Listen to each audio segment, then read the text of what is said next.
Good evening, everyone. My name is Dan Bauer. I'm the principal of Marblehead High School, and it's my great pleasure to welcome you to Marblehead High School, and we're more than happy to host the 8th District Candidates Forum tonight. When Ted Grant, publisher, and Thor Jorgensen, reporter and jack of all trades, approached me late this summer about this opportunity, to me it was a no-brainer in order to be able to share with the community all the great things that's happening, but more importantly, a very important event such as the Candidates Forum. So we're very appreciative of the partnership with the Lynn Daily Item, as well as the work with our school staff who helped put this on, our custodians, our support staff, and as well as Greg Dane and Henry Christensen that are working the AV today. So welcome to Marblehead High School, and all candidates, we wish you the best of luck. Thank you.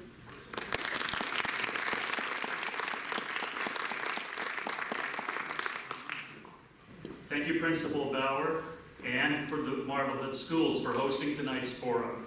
We are grateful for all of your assistance. I am Thor Jorgensen, Senior Editor for Essex Media Group and Editor of the Marblehead Weekly News. I am pleased to serve as moderator for tonight's Candidates Forum for the 8th Essex District in the Massachusetts House of Representatives.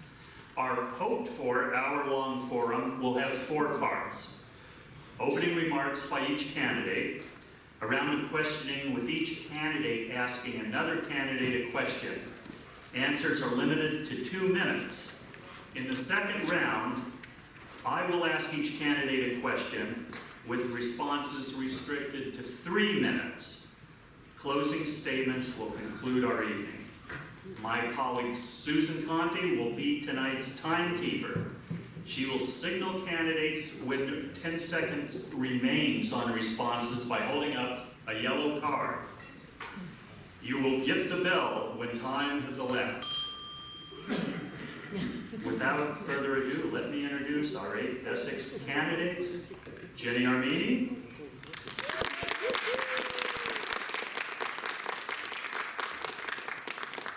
Diane Slavitt-Bayless,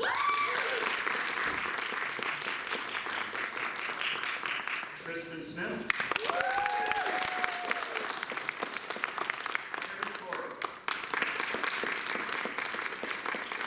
Thompson, Paulie Tidkin. Ms. Armini, you have the floor for an opening statement. Good evening, everyone. Thank you to the Marblehead Weekly News, and thank you especially to Principal Bauer for hosting us this evening.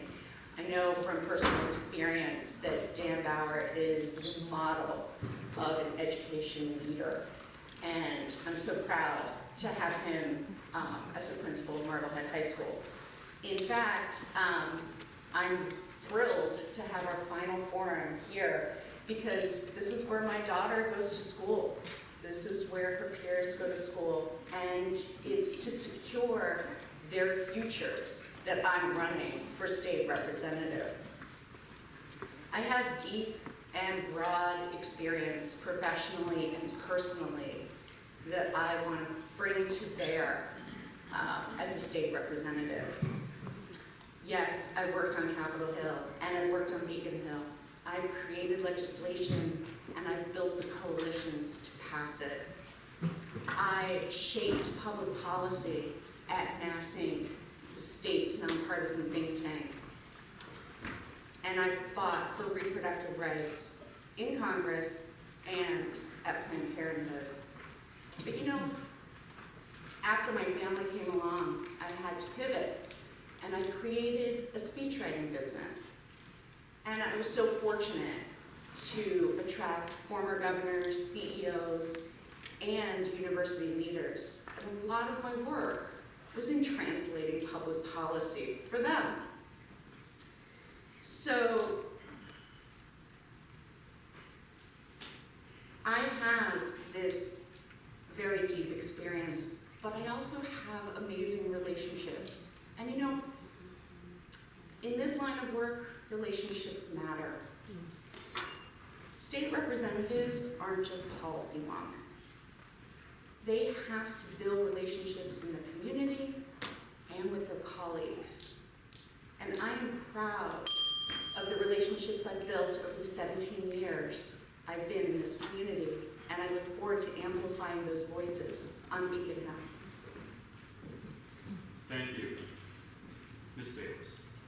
Hi, I'm Diane Slimer-Bayless. I want to thank people who put this together this evening. I am running for state representative because there's a lot of issues that are very important that need to be worked on, and I feel like I have the experience, the skills, and the passion to get it done.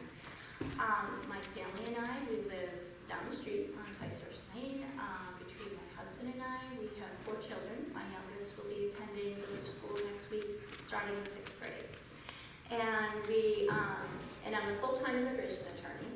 I'm not getting paid. I'm actually a volunteer for a national nonprofit called KIND, Kids in Need of Defense, where I help unaccompanied children who come to the country. And I just got status for an 11-year-old Honduran boy a few weeks ago.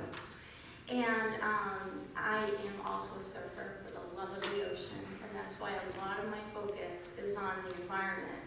And I just wanted to chat quickly about, a week to erase, how we distinguish ourselves from one another. And I have 3. First of all, I'm a lifelong Democrat. My first job out of college was with the Democratic State Committee. I worked on their staff for 6 years. I've also been an alternate for the National Convention and a volunteer. And also have been an advocate against gun violence for many years. Unfortunately, someone close to me passed from gun violence, so I got involved. And I have to say, I was very involved in passing the red flag law in Massachusetts. And I really count this as my most significant accomplishment as an advocate for legislative change. So unlike the other candidates, I feel like I've seen real results in legislative change. And I've been a part of that. And also I was lucky enough to be chosen to be a cast member on a PBS documentary called The Rise and Fall. And the whole purpose of this experiment was to bring more civility to public dialogue. And that's what we need in the state right now.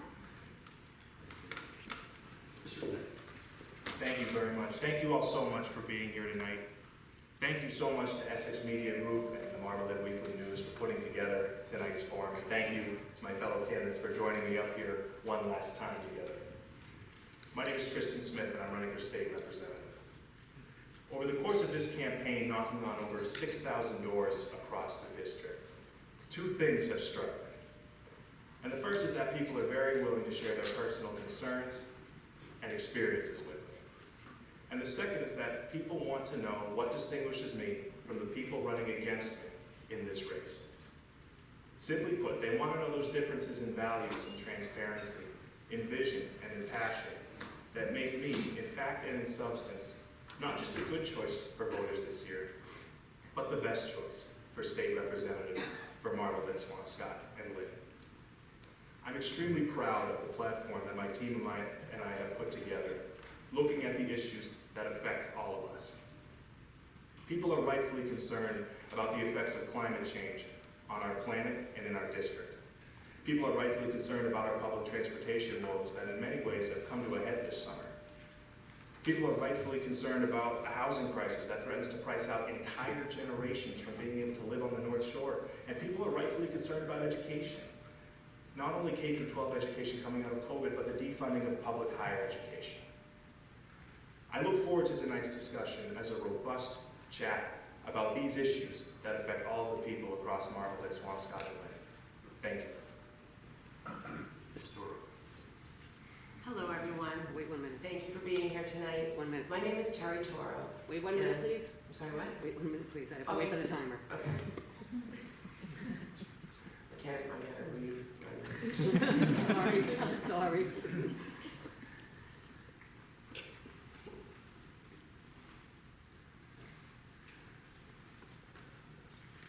Go. Hi, everyone. My name is Terry Toro. I'm running for state representative in the 8th Essex District. There are 3 things you need to know about me. I'm a coalition builder, a strong negotiator, and a voice for the people. I'm 6th generation Marbleheader in this district. It's my family, 6 generations in this district. I was born to Daniel and Solange Colbert, so my maiden name is Colbert, which is an old Marblehead name, so I figured I'd throw that in there. It can't hurt, right? I'm a union leader. I went to public schools. I was raised in public housing. I raised my 2 children here as a single mom, and I worked 3 jobs simultaneously most of my life. So I have, a deep connection to this district, the people here. I work here too. I'm the Harbor Master, administrator of the Harbor Master in Marblehead. So I have a really deep connection to the people here, and I fight for them. As union president of the Marblehead Municipal Employees Union, I have advocated for the people I represent for everything from health benefits to pay equity and just basic dignity. You may know me from the transfer station. Everybody knows about the transfer station.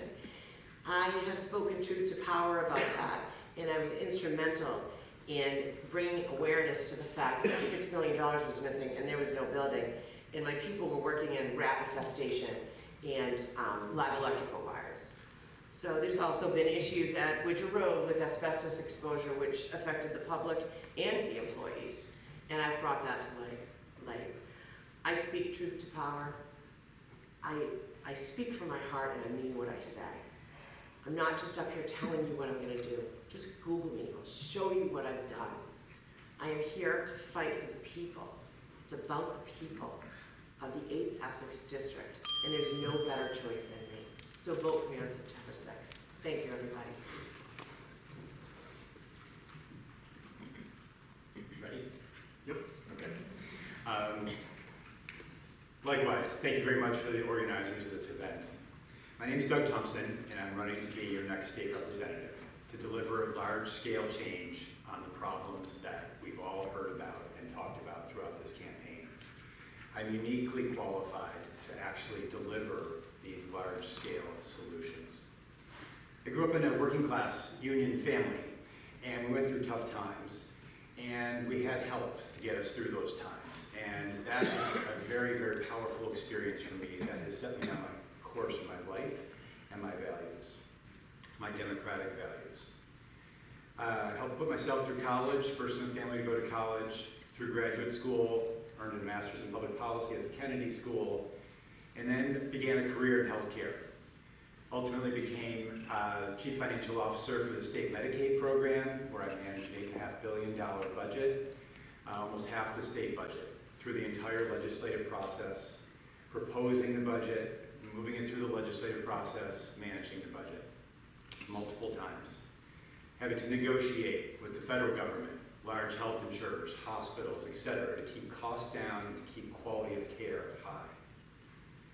I went on to do similar things in Neighborhood Health Plan, Cambridge Health Alliance, and then founded a company serving seniors at home with primary care and mental health services. I want to bring all that expertise of over 25 years continuously driving large-scale change to this position and to this district. I've been a lifelong Democrat. I've helped lead campaign finance reform discussions in this campaign. I have the most detailed plans about what I will do when I'm elected, if I should be elected. I've knocked on many, many, many doors as well, and I look forward to speaking with all of you tonight about solving these big problems in front of us. Thank you. Ms. Tidkin. Thank you. Good evening, everyone. My name is Paulie Tidkin, and I'm with the other 5 great colleagues here running for state representative in the district. When we are deciding on who to vote for on September 6th, professional background matters. It's not just though the actual professional background of the candidate, it's how and whether that background translates into becoming an effective lawmaker. I'm the only candidate in this race that not only has demonstrated an unwavering commitment to public service, but also has the professional background that best guarantees that I will be, if elected, I would be the most effective legislator of the candidates. Professionally, I'm a public counsel, primarily public counsel in Essex County for juveniles, children and parents, and child welfare law. And I advocate for educational services, therapeutic services, substance use services, and other services to get these families reunified. I represent children and families. I advocate for children with needs as well to try to get them, if they're struggling, on the right track. I see a diverse range of citizens that live in our very own community that I would necessarily see otherwise, and I keep that perspective in every aspect of what I do when thinking about policy. I'm also the only candidate who has any experience as an elected official or as a volunteer in municipal government. Recently, I just finished a 3-year term on the Swampscott Select Board, where I demonstrated my leadership as a policymaker. I drew on my experience, my 5 years on the Finance Committee prior to that, my understanding of municipal government, municipal financing, to make positive change. We had difficult discussions. We didn't always agree, but in the end, I was able to affect lasting change and still earn the endorsement of all of my colleagues that I served with on the board. And I drew on many other experiences as well that I would want to bring to Beacon Hill. And thank you.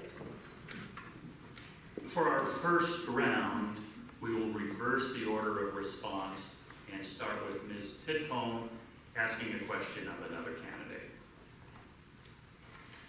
Okay, I have a question for Mr. Tristan Smith. Pardon me. The state recently passed a $5.3 billion budget, and the legislature has an active role in shaping that budget, annually.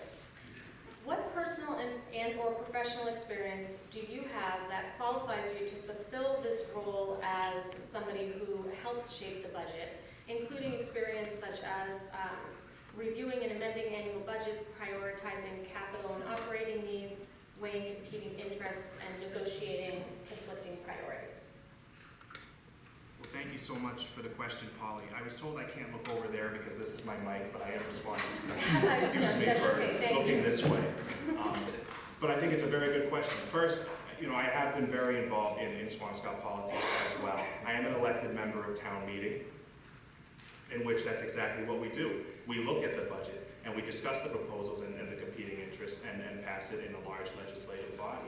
I was also elected my senior year as student representative on the Swampscott School Committee, which gave me a great look at exactly how things are done. I attended just about every meeting. I think I missed one for a track meet, but other than that, I attended just about every meeting, and I really got an in-depth look at how things are done on the ground level. I'm honored to have been endorsed by someone who I served with, who is now the chair of the Swampscott School Committee, Miss Amy O'Connor, who met with me and heard me out, and as someone who has extensive experience in exactly what Paulie was discussing, endorsed me. But what is extremely important as well is that I have unparalleled constituent experience. I'm a lifelong resident of this district. I'm a lifelong Democrat committed to those values that I grew up with. And I'm a lifelong devotee to serving these communities and making them better. I've worked as a teacher in our public schools, the same public schools from which I graduated. I've stood there on the commuter rail platform on a cold morning, looking around, realizing the train isn't coming, and we're all going to be very, very late. I've seen what storm surges do caused by climate change, things that they weren't doing years ago. That's the experience that I can really bring and the perspective that is most important to our next state representative. Because our next state representative's job is to deliver for our district, to advocate for and articulate our needs. And I'm the right person to do that. Mr. Thompson. One moment, Thank you. please. Go ahead, sir. Your question. Okay, my question's for Diane. Diane, it's no secret in this race that I'm passionate about healthcare reform. And I think I've heard many other candidates speak about what they would do about healthcare reform and getting costs down. And I wanted to give you an opportunity to discuss in particular the increasing number of seniors we have in our district and how they're going to be able to meet the increasing burden of healthcare costs.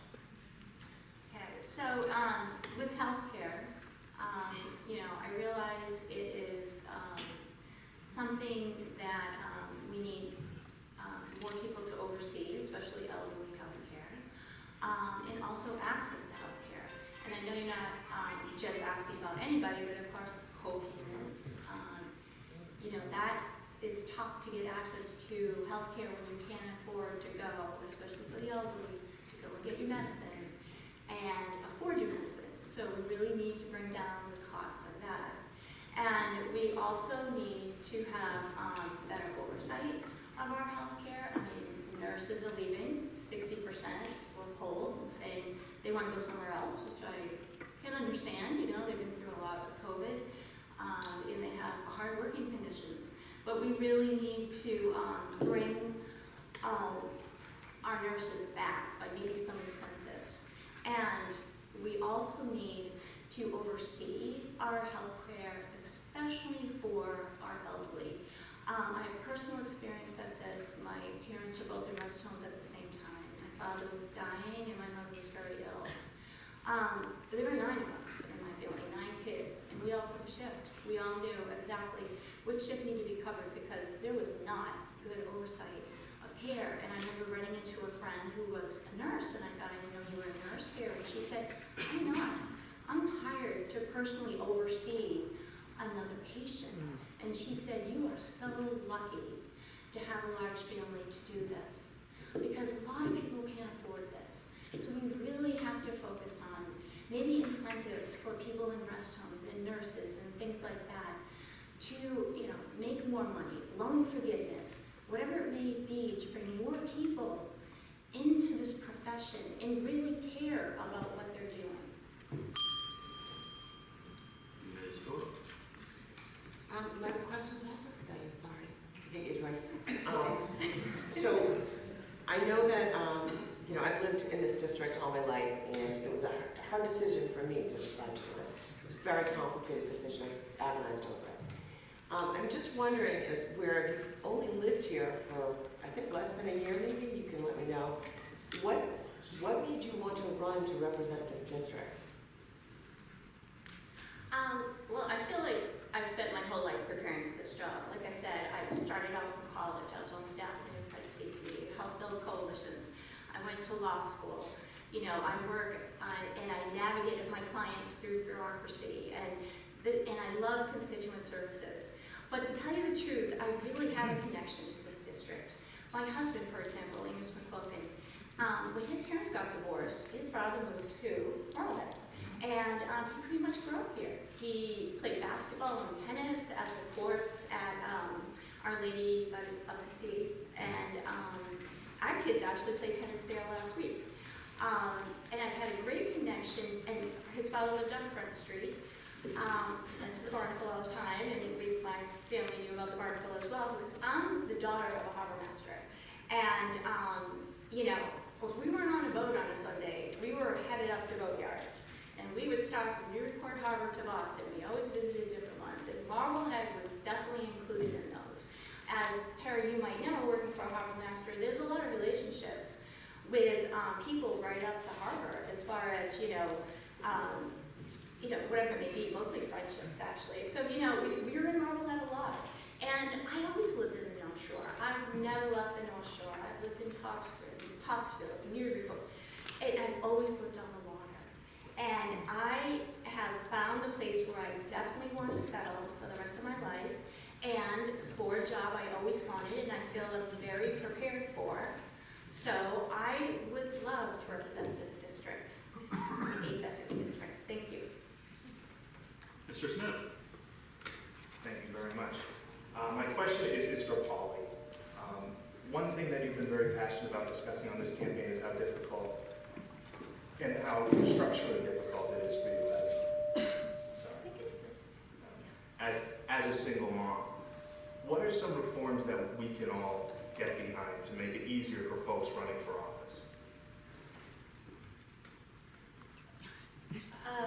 Okay, so, For anyone in the I'm future. sorry, no, I'm just wondering if, I'm sorry to, is it that microphone that's causing the feedback? I just don't know. Or I can maybe move this, sorry. I'm sorry, it's just. So some of the things, so I want to be clear. I've tried to be clear throughout the entire process that I'm a single mom when I'm parenting my children, but I've been clear that I'm not married, but I have an active co-parent. And even with that difference, it's a much harder hurdle to overcome, considering that over 51% of married people, which is actually, by and large, a very small percentage of the overall population who don't generally get married in the first place, and that applies to more people than it doesn't apply to. So yes, there are barriers that I'm very vocal about that are important for us to consider, because if you're in a scenario where you have a spouse who can watch the children while you're running for office, that is one example. I mean, just the amount of juggling that it takes to get here. I'm not saying, and I'm still here. I think that's the larger point, is like, that is how much I want this and I make it work. And legislating is not the same as campaigning. It's a very different time commitment, so it's temporary. So some of the things that we can do to remove the barriers is, one of the ones that's been proposed, and I don't know why it's never passed, but allowing candidates to use some of the funds that they've used campaigning towards childcare. Because for someone like me who's self-employed, I'm not making money if I'm not working.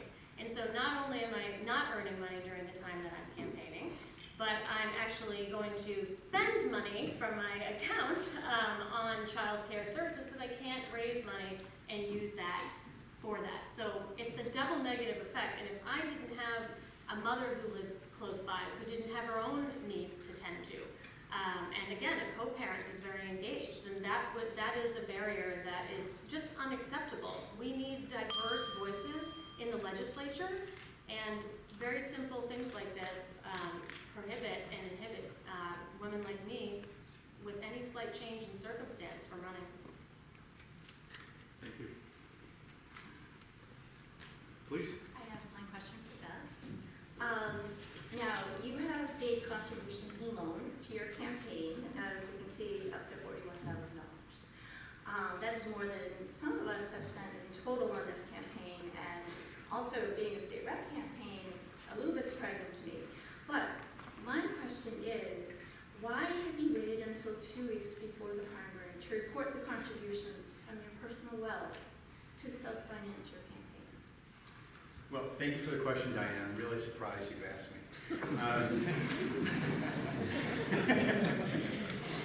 So let's get a couple facts straight. That's what Diane stated is not correct.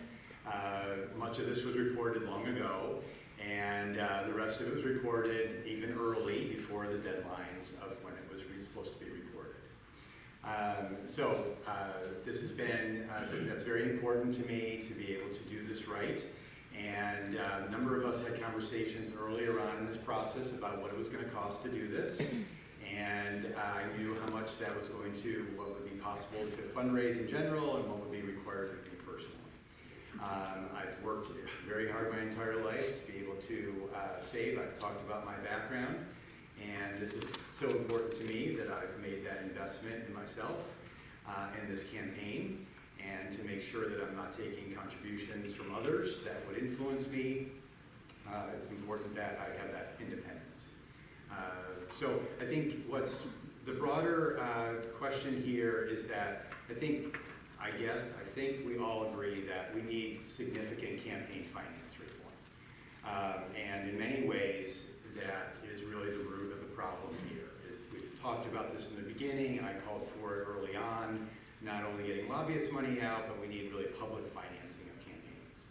It's one answer potentially to Tristan's question to Paulie is also the fact that you have to spend a lot of money, a lot of time raising money, and you need to, you're not spending the time with voters. And if there were public financing to a certain level, that would be the ultimate equalizer in terms of who could run and really kind of help diversify the field. But we have the rules that we have right now, and I'm kind of moving forward with what they are. But you can count on the fact that I'm going to be a major advocate for campaign finance reform. This is something I've believed in for a long time before this campaign, and certainly this campaign has helped focus the mind even further. Thank you. Ms. Army. My question is for Doug as well, and it's similar to Terry's question to Diane. You've been in the district roughly 3 years, without sort of what I see as deep community activism. Most contributors to your campaign come from outside the district, which is in contrast to mine. Most of my contributions come from inside the district. How can you represent us without community relationships that drive legislation, advocacy, and importantly, casework? Thank you for the question. Again, I'm shocked. So I think the underlying premise, unfortunately, is false. That I've been deeply immersed in this community since moving here. I've been deeply immersed in this community long before I lived here. My work at the state Medicaid program, at neighborhood health plan, the company I built have brought me and have me working in this area for a long time. That's, to say that I don't have the connections isn't accurate. Also, the amount of door knocking I've done in this campaign has helped me give me a deep pulse of what is going on in this community right now.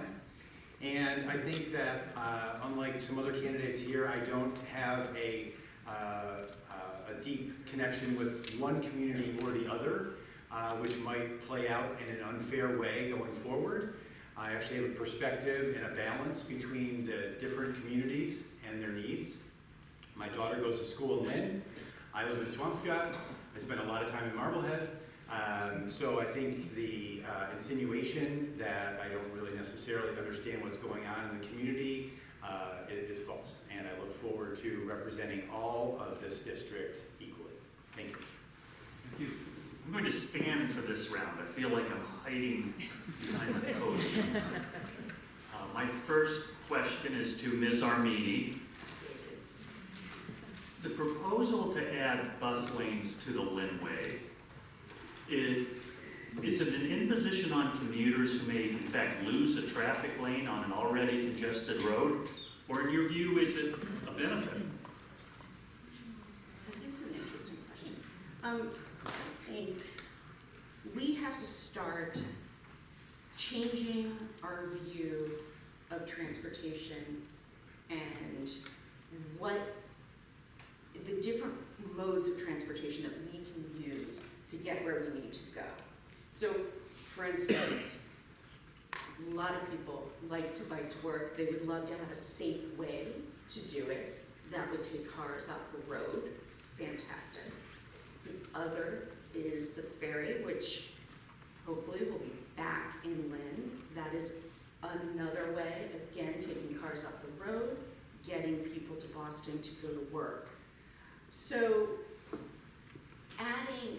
when we add a bike lane or we add a ferry, we're creating opportunities for people to make different choices. And those choices will be far better for our environment in the long term. As you all know, the state has a goal of net zero greenhouse gas emissions by 2050. Transportation is the largest contributor to greenhouse gases, so we have to get this under control. That means electrifying public transportation, encouraging the purchase of electric vehicles, and also, as I said, rethinking how you get to work or how you shop. And I think cycling is certainly an option we should encourage, along with other things. Thank you. Welcome.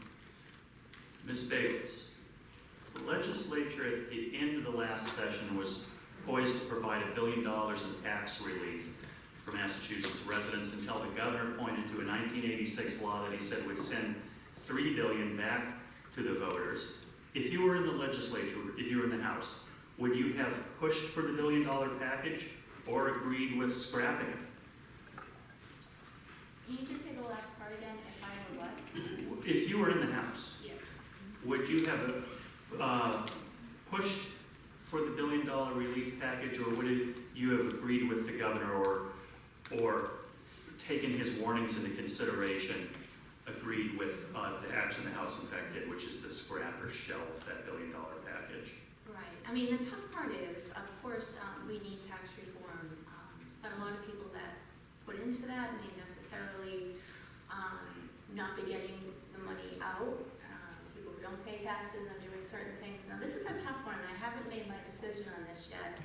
I feel like the law is a law, and if it's something we need to revisit later, we need to revisit.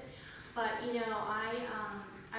really think that people in this state deserve some type of tax relief, whether it be through this or whatever it may be through, and estate taxes and things like that. It's different now. Houses cost $900,000. You can't, have an estate tax that's $1 million because that would involve everyone. So things evolve. So I haven't really made my decision on this. Thank you. Mr. Smith, what is your view on allowing undocumented immigrants to obtain driver's license? I'm absolutely in favor of allowing undocumented immigrants to obtain driver's licenses. I'm very happy that the legislature passed this over Governor Baker's veto, and I will oppose any efforts to repeal it. And if it ends up on a ballot question, the repeal, I will vote no on the repeal, to be clear. To me, there is a social justice element to this. Undocumented immigrants are our neighbors, our friends. They're people we work with, they're people we see every day, our teachers. They need a way to get to work. The name of the bill is Driving Families Forward, and that's what this bill is about. It's about giving people the ability to get around. Because transportation is so much more than going from point A to point B. When point A is childcare and point B is your job. So I'm absolutely in favor of allowing undocumented immigrants to receive driver's licenses. Thank you. Ms. Toro, to what extent as a member of the House would you advocate and push for reform of the MBTA, given that the agency seems to barely acknowledge the North Shore by proposing minimal funding for commuter rail electrification and fare reduction, even though those policies have been strongly advocated for by our legislative delegation? That's a good question. We all know, we can all agree that the MBTA is not working up to its potential right now, let's just say. I think what I would push for the MBTA to be more controlled by the state. I know many people don't agree with too much government control, but in this situation, transportation is something that is necessary for all of us, and we have to modify this system. If we want to move towards renewable energies, we're gonna have to modify the MBTA anyway, because it's just it's a disgusting mass of belching out carbon emissions into the air right now. So I truly believe that taking a little bit more control and advocating for the modification of the MBTA is something that we have to do, and it can be done. We just need them to give a little, and it's going to require some negotiation. So, yeah. Thank you. Mr. Thompson, how well do you think the state's property tax limitation law works for small communities like Marblehead and Swampscott, where debt exclusions and overrides seem to be the answer local officials have to cover big capital spending projects? Is it time, in your view, for the legislature to revisit Proposition 2.5? Thank you for the question, Thor. I'm going to assume people have the basic background here. This law was passed a long time ago after a big fight. And it has constrained tax increases significantly, which was its intent. But it's obviously, to your point, Thor, put communities in a real bind in terms of being able to actually fund infrastructure for schools, for roads, for sidewalks, as we just went through here at Marblehead. And those votes end up being very contentious, and it takes a long time to actually get people basically to get in the mood to fork over tax dollars to do an override. One can say that that's exactly the intended purpose, and it forces local communities to really have a strong will to make those investments. Your specific question is, would I support an override or a change to Prop 2.5 in the legislature? Was that your specific question? Yes, sir. Yeah. I would definitely think that we should look at changing Prop 2.5. That we need much more progressive taxation here in Massachusetts in general. This is very easily said, and I'm very aware of how big of a battle this was and how many times we've tried to actually introduce more progressive taxation here. You could certainly count on me to be an advocate for relooking at Prop 2.5. But that has to be, obviously a very long, complicated public process to be able to make a big shift in the culture here in Massachusetts. Thank you. Ms. Tidkin. The pace of life seems to be moving faster and faster, but the legislature has a calendar system split between formal sessions and informal sessions, which in many ways are prolonged recesses. Is it time for the job to be restructured so that it is in fact a full-time job that commits legislators to what we all know is a full-time job? What's your views on that? It's a great question, and yes, I do think it's time for the legislature to become a full-time job. And to operate, in an equivalent of a formal session year-round. There could not be a greater honor and bigger responsibility than being a representative of the public. There are certain, it's like an essential worker, but in obviously a different way. There are certain responsibilities that are too great to, just have that's anything less than part-time. With that said, it'd be interesting to see what changed if it became, somehow constricted to be an actual full-time job. That's the only employment you could have. But I would say that the pay structure would certainly need to change. I actually am, and believe it or not, public service should be public service, and salaries shouldn't necessarily be high in public service. But I think there's a part of the lack of competition is that the salaries are not high enough for a lot of people who are very capable, but maybe have other needs that don't make it viable for them. And also, it splits the legislators' interests between their focus on public service, which should always be a representative's primary focus, and their other duties, and many of them, probably like me, are attorneys, and that's a stressful side job. And so I do believe that we should revisit that as a full-time job, formally, and also, but also look at the pay structure and see, it's sort of like an analysis of whether it's penny wise, pound foolish.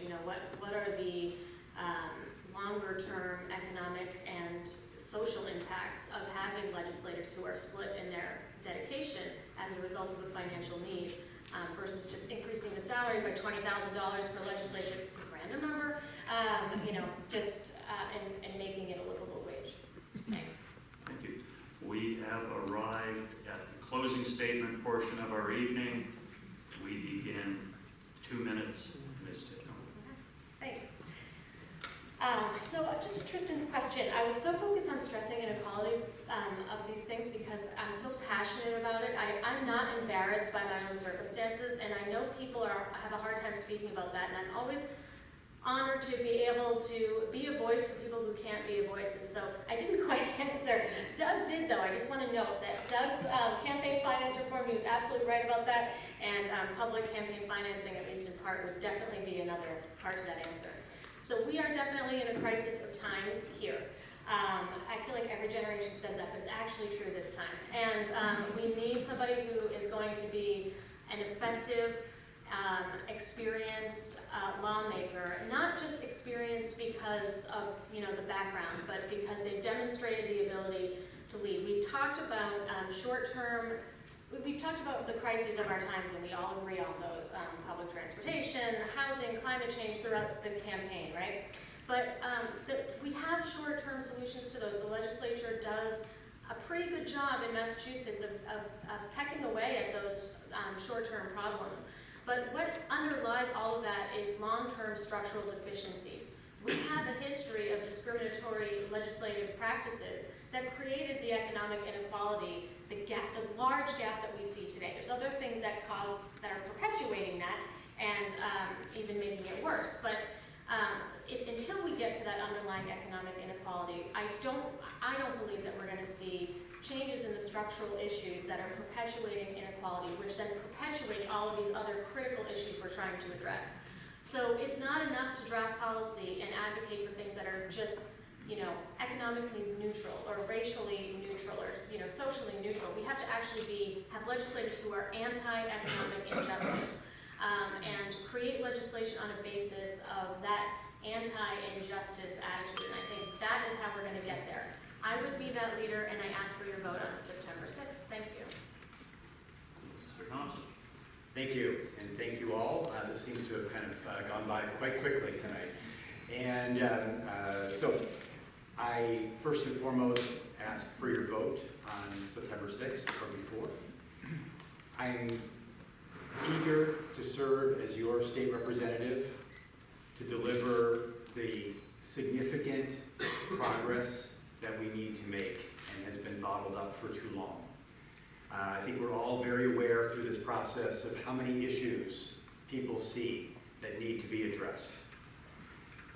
Again, I reiterate, I believe I'm the only one here who has been delivering large-scale solutions, statewide solutions, for 25 years. That's the way we're going to make progress. We're not going to be able to have a legislator who's going to go to the State House and get very special solutions for this district. You need to be able to build a coalition, work with stakeholders, work with the federal government to execute on addressing climate change, to addressing healthcare reform, housing prices, transportation.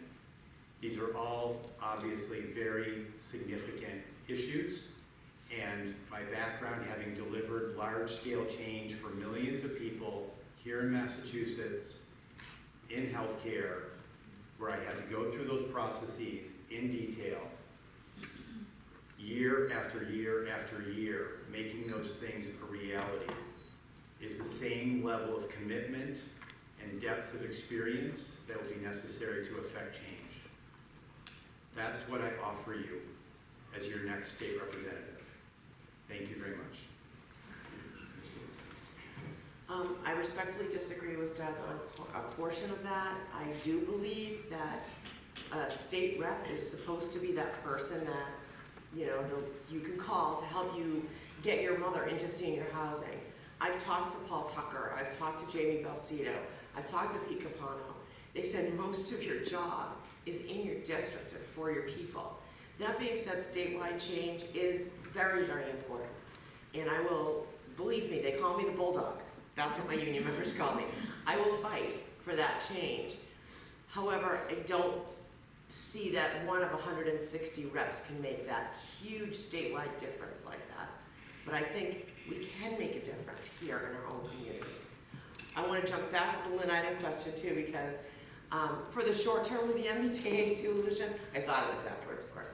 Short term for the MBTA solution, I have been, talking to I'm an executive board member of the North Shore Labor Council, and I've been talking to them a lot about the bus lines, the bus lines on the Linway. And there's a lot of talk about express shuttles, which I think could really, for the short term, cut down on the usage and the traffic on the Linway if we had express buses right to Wonderland. So, bottom line is I'm a community leader. I know most of you here. I've worked all over this district as a North Shore Labor Council. I am endorsed by nurses, by teachers. I am endorsed by industry, by communications. I've been endorsed by an environmental group and the Women's Political Caucus, who call me a rising star in Massachusetts politics. I may be a local girl with a blue-collar background, but I am passionate and I am very familiar with what it takes in politics because I do it every day. I fight for my people. I represent my people every single day. So a vote for me is a vote for everybody in this district because I will represent you with everything I've got. And trust me, that's a lot. So vote for me on September 6th. Thank you, everyone. Mr. Smith. Well, thank you so much, Thor, for moderating. Thank you all so much for being here and participating in democracy. I really enjoyed tonight's discussion as an opportunity to highlight some of the differences between me and the people running against me. And I think one of the key ones is that I see the state representative as wearing two hats. And the first is looking at these issues at the macro level and being ready to lead on big progressive policies that bring the entire Commonwealth forward. But the second, and a very important one, is the ability to be that neighborhood rep. That person who knows the people, the small business owners, the teachers, the local activists, and knows the problems, because they've been here long enough to see them within the context in which the people of Marblehead, Swampscott, and Lynn are facing them. This is the pitch and the resume that I've given to hundreds of voters, thousands of voters at this point, on the doors. And it's the same pitch that I've given to the many people who have elected to endorse me in this race. I'm honored to have the support of Senator Ed Markey, former Congressman John Tierney, and former Congressman Barney Frank. But what's even more important to me are those local leaders who are backing me, including Marblehead Select Board longtime member Jackie Belfbecker, Swampscott School Committee Chair Amy O'Connor, Lynn City Councilor and Vice President of the City Council Buzzy Barton, as well as the Swampscott Local Teachers Union, the Reverend Dr. Anita Farber-Robertson, and several other local leaders in these communities. These are the folks who have seen me. These are the folks who have worked with me as a member of these communities. And they believe that I'm the right person to deliver for us on day one on Beacon Hill. My name is Tristan Smith. I ask for your vote and for your faith on September 6th. Thank you so much. Ms. Bayless. Thank you. I would like to close with a story about results and the kind of legislature that this district needs. Unfortunately, someone close to me passed from gun violence. So when that happened, going through it, I got involved. And I realized it's not somebody else's problem anymore. So I joined the Mass Coalition to Prevent Gun Violence. I joined Moms to Be in Action.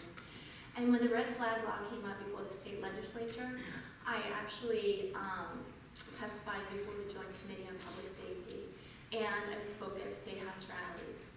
So when that law got passed, I consider that one of my most significant accomplishments as an advocate for legislative change. The Supreme Court, as you all may know, put down a decision recently on guns. Now, it doesn't affect our discretionary licensing in Massachusetts, but there will be some changes. The Mass Legislature already said that they're going to take up a lot of gun legislation in the new year.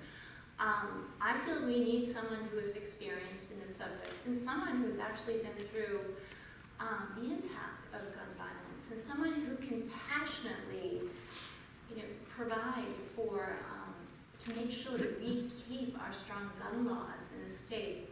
And I also didn't hear too much tonight about constituent services, and I feel like that is such a big part of this job. I'm a lawyer, I do cases, I help my clients navigate through a very, very difficult government bureaucracy, and that's what this district needs, someone who's going to navigate the state bureaucracy and help them with important things like health care, access to state services, housing, whatever it may be. I've said before, in the last of 98, I'm pretty scrappy. And that is what I want to bring to the State House. I want to bring my knowledge from being a legislative advocate, and I also want to have #1 constituent services. Ms. Irving. Thank you, Thor, and thank you everyone for being here. I also want to say thank you so much to my fellow candidates. This has been a long and interesting journey, and I think we've all done really well, and I'm proud of us, and I'm grateful to all of you for this experience. One of my favorite books in the world is President Kennedy's A Nation of Immigrants. And in this book, he talks about America being a process, not a conclusion. And what you've witnessed here this evening is part of that process. And I believe in my heart that America and Massachusetts are far from their conclusion, but we require excellent leaders.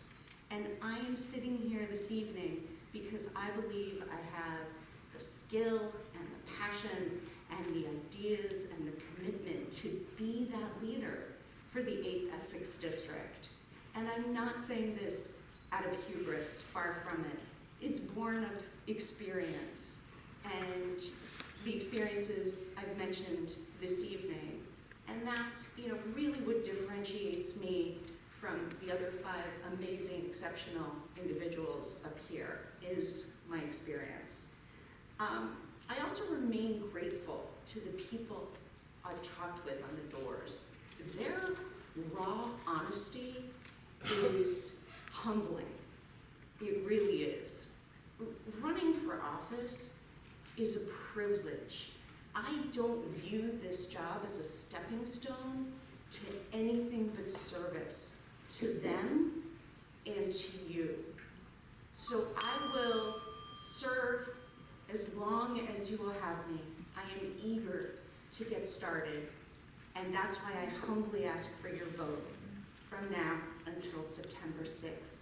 Thanks so much. I would like to thank our 6 candidates. This is the most crowded race on the ballot for primary this year in Massachusetts. So these 6 are a true testament to democracy in Essex.